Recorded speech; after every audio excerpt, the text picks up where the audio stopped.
Hello everybody, we're back in action.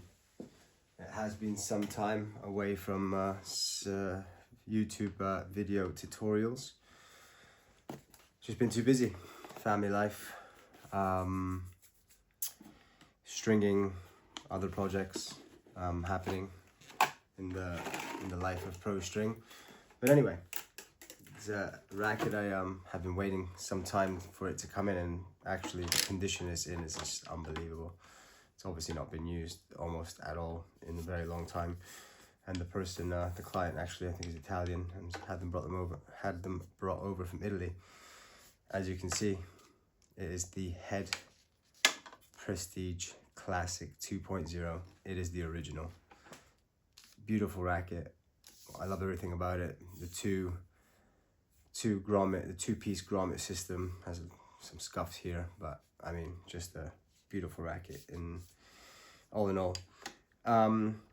600 centimeters square, which is 93 square inches, I believe, if I'm not mistaken. I am allergic to those type of rackets for playing purposes, for my own selfish playing purposes. But you know, it's this racket was probably the most popular on tour for years. Maybe no other racket will get close to it, and the quality of it. Just lots of things that one can go on about, but anyway, not here for that. I'm here to teach you guys, or show you guys, or help you guys, or in any way possible that I may, or we may, be of help to you. Pro String pure multi-filament in a 130 gauge is what we're going to be using today. Nice multi-filament string which we produce in Austria under our own brand. And yeah, I mean, all in all, actually just wanted to stop for a second. I know I typically do faceless videos, but I can only say thank you to all of you that have been reaching out about our string. I can't believe the impact the videos, YouTube videos are having, people reaching out, social medias, email, WhatsApp, iMessage, you name it, phone calls. People are just calling me from random parts of the world, which is super, which is really incredible. I actually want to start selling in the States. It looks like a lot of people in the States are looking good for good strings for not that expensive, i.e. our business model is why pay more. Strings are strings. There are better strings, worse strings, but what I'm trying to get to is that strings don't cost all that much money to produce, and I know that through working with factories in Germany and Austria. But anyway, just a thank you to everybody that is subscribing. I know we don't have a stupid amount of subscribers, 700, I just haven't checked in a very long time, 700 and something subscribers, which also exceeds my expectations, even if it is a small number for some, but for me, it's something significant, and right, back to stringing. So this racket has 8 holes in the middle, in the neck of the racket, should I say, not the middle. Right, I don't know if you guys saw me put that on the machine.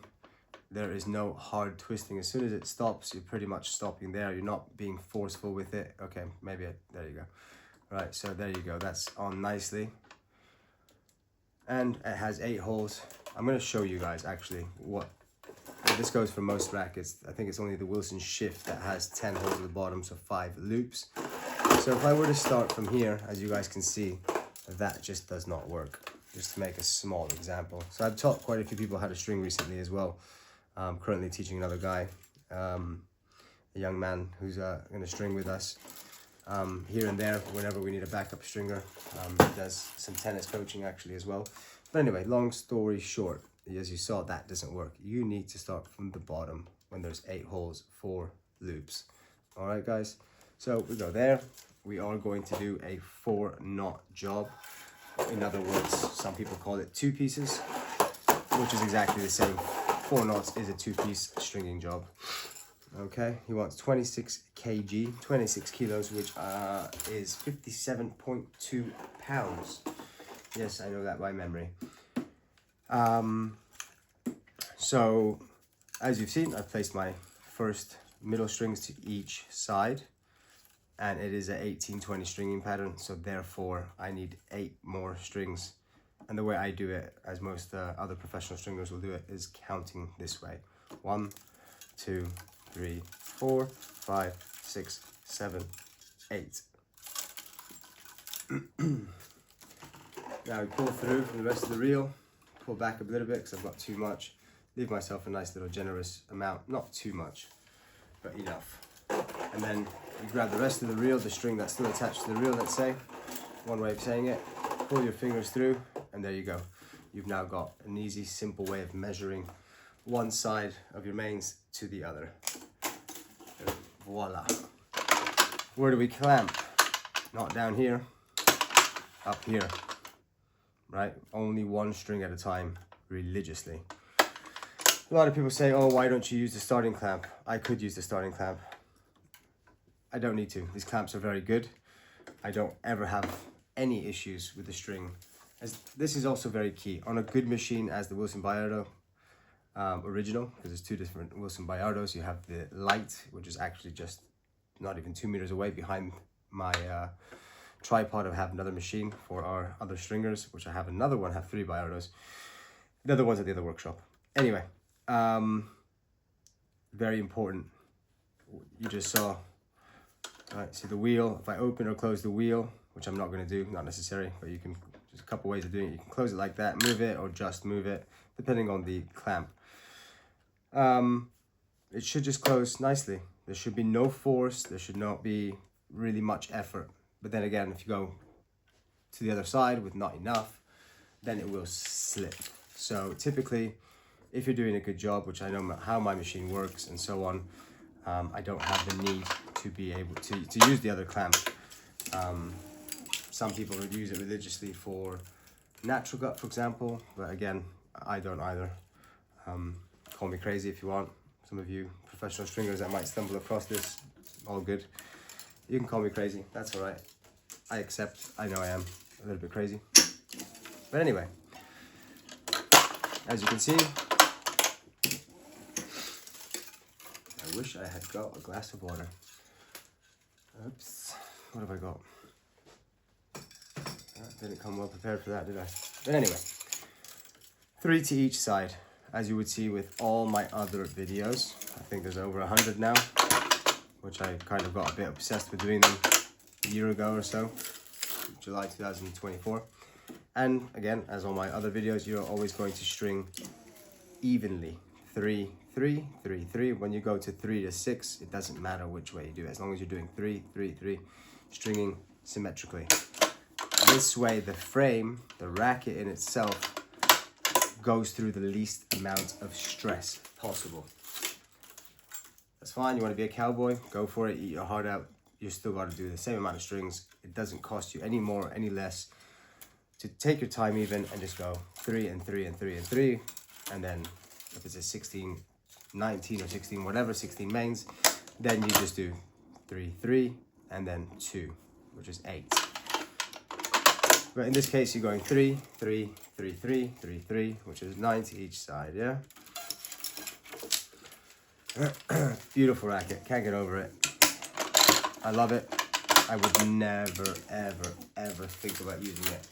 93 square inch, I can't even, I think most players on tour even, I mean, I know there's a few players still using it, but different paint jobs and so on, because this is a racket that you can no longer get, of course. I think they did a relaunch of the blue one, wasn't it? That's a slightly bigger head, 95 square inch. But there are a few players on tour still, but typically a kind of person that would use this racket is someone who hits very flat, maybe very big as well. But if you're someone who plays with a lot of topspin, forget about it. This racket is not for you. So we're on our 6th main here, guys, 6th main. Again, we're stringing with the Pro String Pure multi-filament, which we produce in Austria.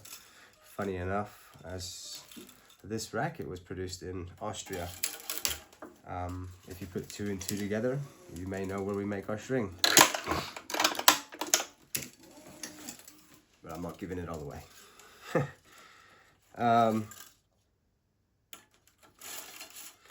6. This is number 5.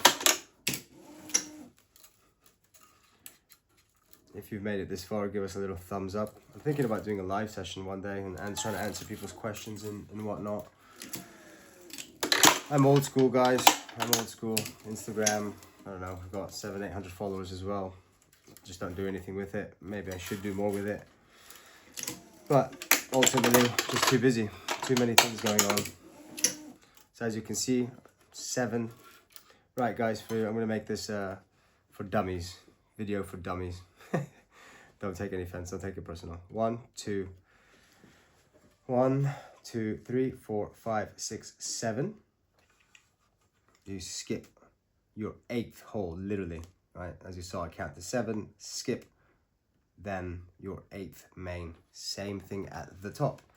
There are rackets that may not be the same top and bottom, so watch out with that. Don't take this example as an exact one for every racket, because as some of you already know, and if you don't know, then rackets vary in stringing patterns, so be careful with that.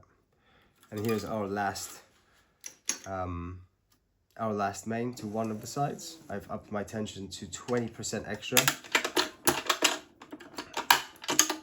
15 to 20% is the recommendation, depending what stringing course you do. Some may 15, some may say 20. The Diary of a CEO. The secret of service doesn't want you to know. Ooh. I've been watching The Diary of a CEO. Pretty cool stuff, I have to say.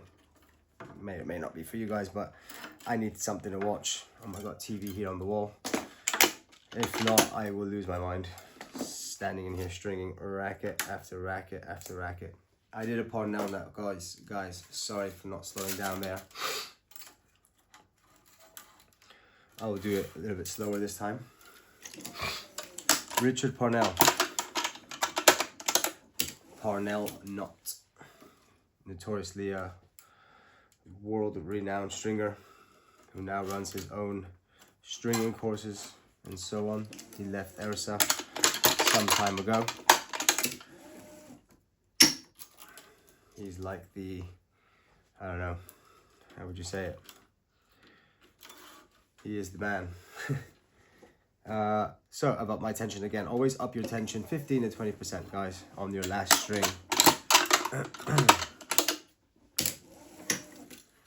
Which over the years, it seems that it's got higher and higher, the recommendation for upping the tension on the last string.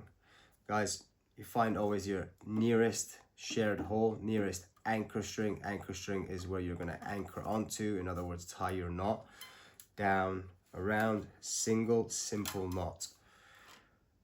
And then again, down, around, through the first one you made. There's always going to be a much bigger side of the first knot you made.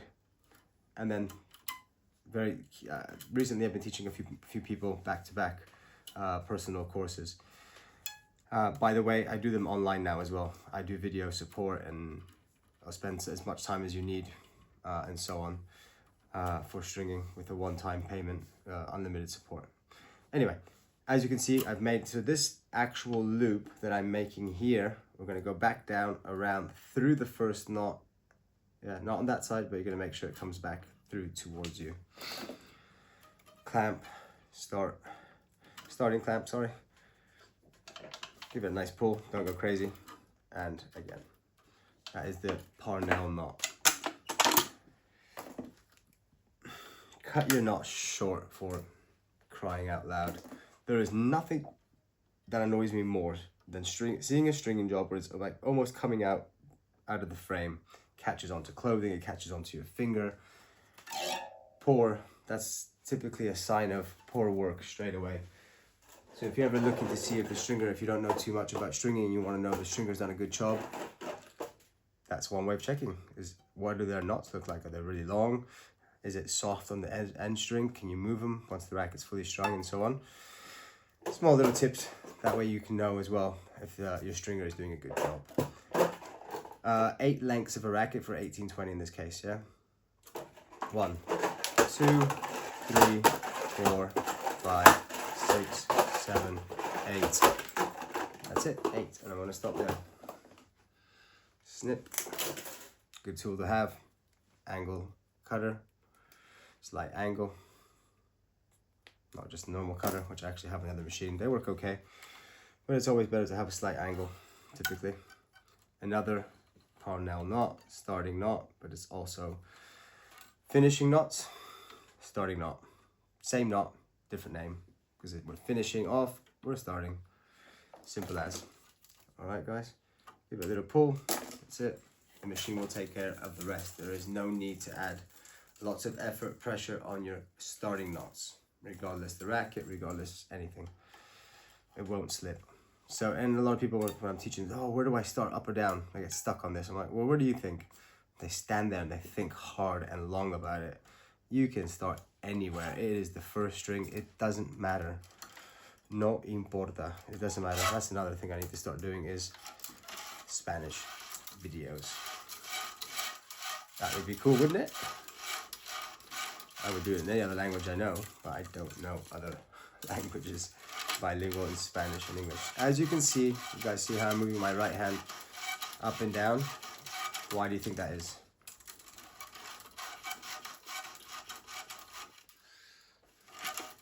It's to avoid friction. If I just pull, what I'll do is pretty much effectively burn the string. It will leave that's another little, well, 1 second. So you'll leave lots of little cuts, lots of little indents in the string, and that's effectively burning the string. So take your time. There is no rush, and if you're in a rush, find time where you don't need to rush if you're learning how to string. Okay, so you might see me weaving here rather quickly, but honestly, just like take your time, guys. That's another little thing that you can look into when a stringer gives you the racket back. If you see lots of little dents or like small cuts, that is because they're shit. In other words, they're just doing a sloppy job. Maybe they're actually not that bad, but ultimately, there should not be any markings on any of the strings. Full stop. No excuses. And you can see, if you're asking why am I weaving a second string, it's a system or a way of stringing, which is called stringing one ahead. Why do we do this? Because it makes it much easier to weave the next string. So what happens is that tension is accumulating as we go. Every string that we tense, there is more and more accumulation of tension, right? So at the moment I can do that here, but afterwards, once I weave until here, I won't be able to do that. It all tenses up because we're adding more tension to the racket, one string at a time, right? If that makes sense, should do. So here you go again. I mean, I've done this example in other videos, and it does show that my weave is much slower.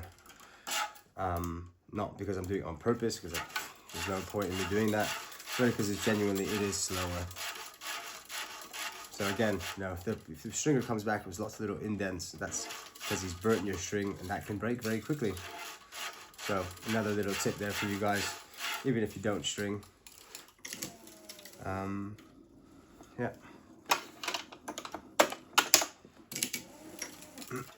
And I will move the string that I'm pulling, I will move it always up and down every single string, and you'll see that through the next 10 minutes or so. Always check your work, guys, always check your work.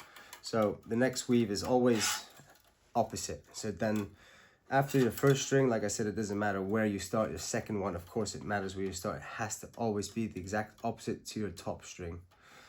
So it's this cross string is going over, the next one is under, this one is over, and this one is under. Okay, so that's a good way of checking your work as well.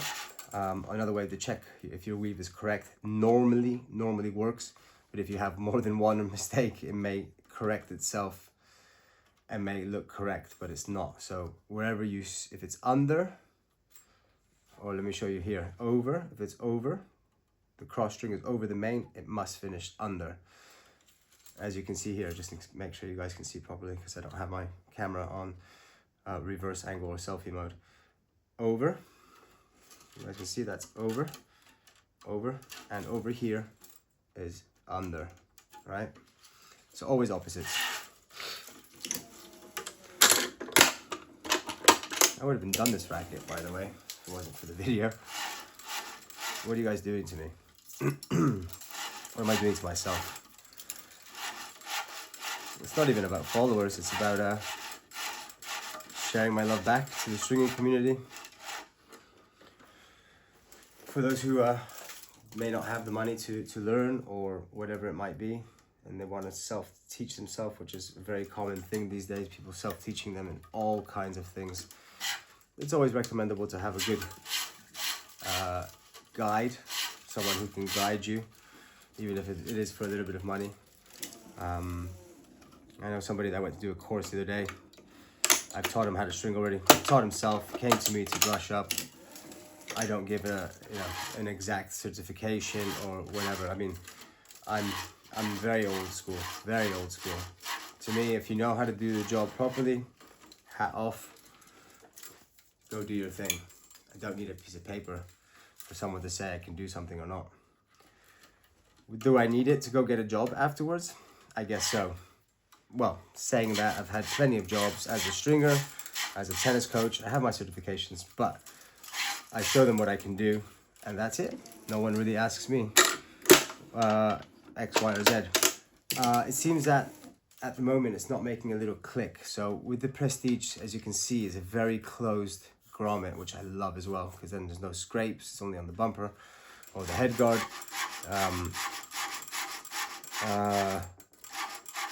Normally with a poly, you'll hear a click. So if you guys are stringing this racket and hear a little click, I've done 2 of these. I did a hybrid on this, but it was clicking every single time. So sometimes it might not. I'll shut up now and see if we can hear it. But that's just the string sitting, being pulled inside the grommet. It makes a little tick noise. Let's see. It makes it, but very lightly. It's more like a duck, a very light duck. With the polyester on the mains, it was definitely making it tick. I'll just show you the other one as well. Very proud of the stringing, not the stringing, the racket. I just think it's a piece of art. It's such a. I just put it on top of another head racket. I'm like, that is a small head. Look how the head fits inside the head, pretty much. And it's actually in exactly the same place down here, but the head fits inside. But that's only a little bit, right? That's a 100 square inch racket. I was comparing it to the Head Speed MP500, which is a 300 gram racket, I believe. And 100 square inch. 300 grams, 100 square inch, yeah. To the naked eye, that is not all that much visually, but oh my lords. You take this racket to the court, your arm would fall off. Quite frankly, I don't know how, well, it's just the way it was before. We didn't know better. The technology wasn't there to make things, well, this racket precisely, the technology was there. It's one of the best technologies, which we no longer, everything they make these days is a bag of shit. Just not good. Not good. Everything's cheaper, everything breaks quicker. This is the dog bollocks. This is the racket you want. The material, at least, maybe not necessarily the racket might be for you, but my God, if they still made things like this, most of these companies would be bankrupt. All these big commercial companies, because people would actually be able to keep their rackets for years on end.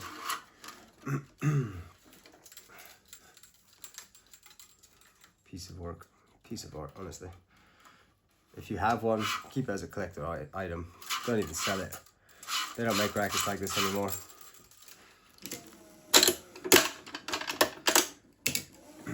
I mean, I think they'd be curious, it'd be interesting if they were to launch the same paint job, if the quality of material would be exactly the same.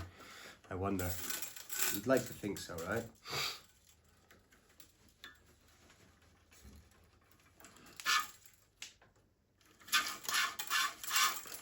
And it's in unbelievable condition, this one, and the other one as well.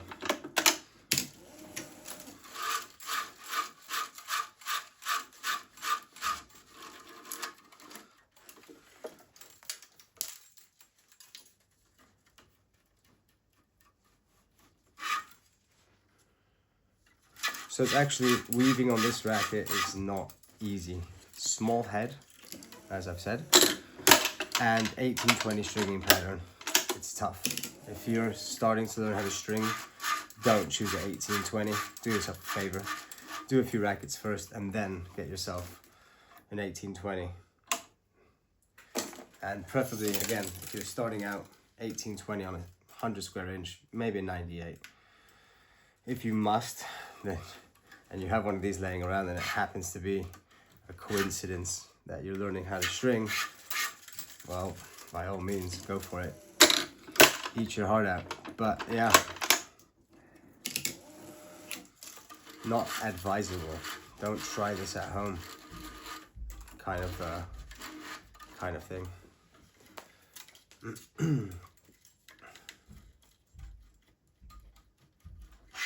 And the weave is becoming harder and harder. So if you want to do yourself a favor, do string with the one ahead system. You'll save yourself some skin. Look, I'll do a single weave now, just to put things a little bit into perspective. You've seen relatively how quick I'm able to weave on here, and that's, for me, this racket's one of the hardest weaves. So let me pull this.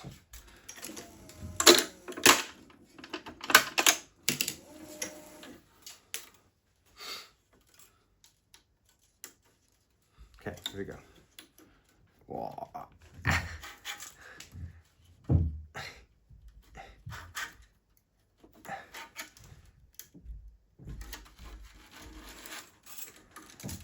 Apologize if there's any noise going on. So if you guys can hear anything that's coming from upstairs.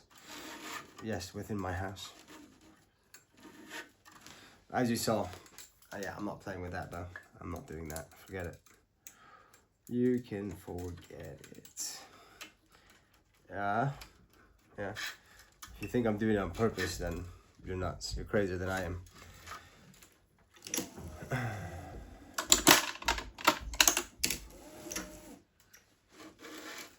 These last few weaves are going to be tough regardless because of 1820 and this small head size. Where are you guys watching from? I think I haven't mentioned. I'm in London again. Fortunately, unfortunately, I don't know. Grateful, but it's a tough place to be right now in the UK. It's okay. It's doing okay. It's had better days, much better days. But I won't go into politics. I'll leave that to you guys. Where are you guys watching from? Tell me. Is it morning? I mean, right now it's 10:08 London time for me. Yep, that's right. Because during the day, the phone just rings far too often. I'm my own receptionist as well. If you guys are thinking about setting up a stringing company anywhere in the world and want somebody to help you, I'm happy to help to a certain point. But I did have somebody reach out saying they saw one of my videos or something like that, sent me an email. I'll be very honest now. I'm happy to help you, but I guess what I'm saying is I'm not going to set you up. I'm not going to help you be successful for free. It's taken me a long time to figure things out on my own as well. And none of it's rocket science. I'm sure a lot of you know what to do. And if not, you've got this thing called Google.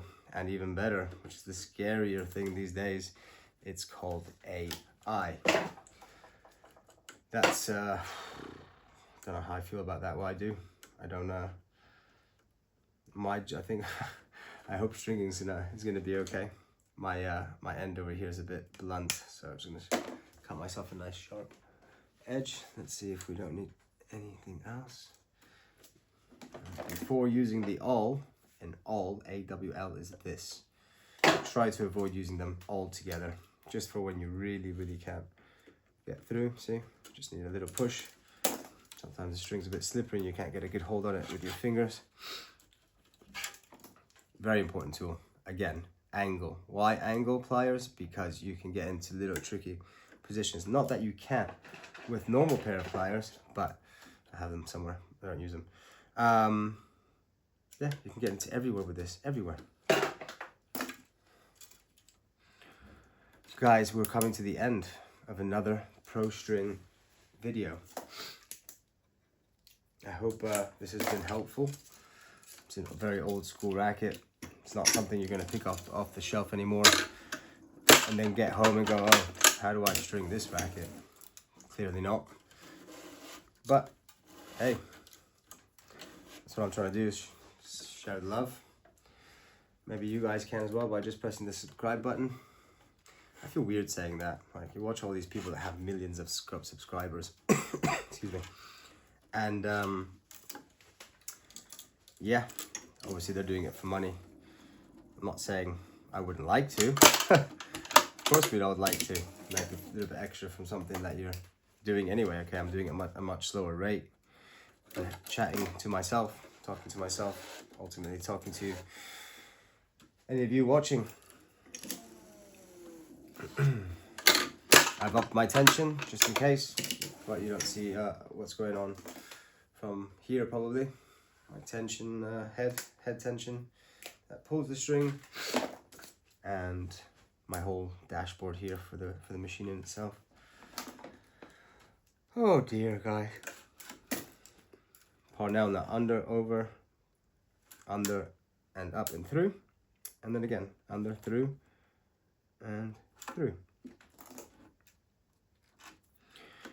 All right, don't pull too hard. Make sure there's enough to get rid of the lag. I know I didn't show you after the first pull, but no lag, no nothing in there. If there is a little bit, you can't even see it on this racket, so watch out if you are stringing this racket. Make sure you do a good job on pulling that very first knot within the Parnell knot. Guys, there you have it. I am going to straighten up. So I think something I didn't mention, every time, if you go back, you will see that every time I pull a cross string, I hold it up.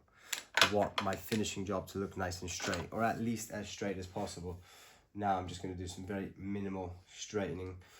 The more you're having to straighten your strings up after you string, it's not a good sign. Firstly, it means you're not doing a super professional job, which is okay if you're starting out, of course. Secondly, it loses tension. So that's a big downfall. You want to be really careful with that.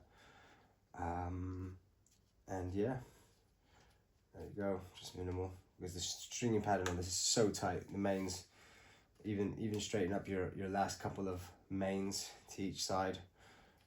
Make it look professional. Do yourself a favor. If it's your own rack and you don't give a hoot, then that's cool. But if it's for somebody else, care.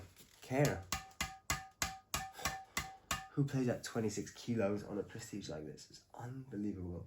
57.2 pounds, guys, is the 26 kilos is 57.2. It's 2.2 pounds to the kilo.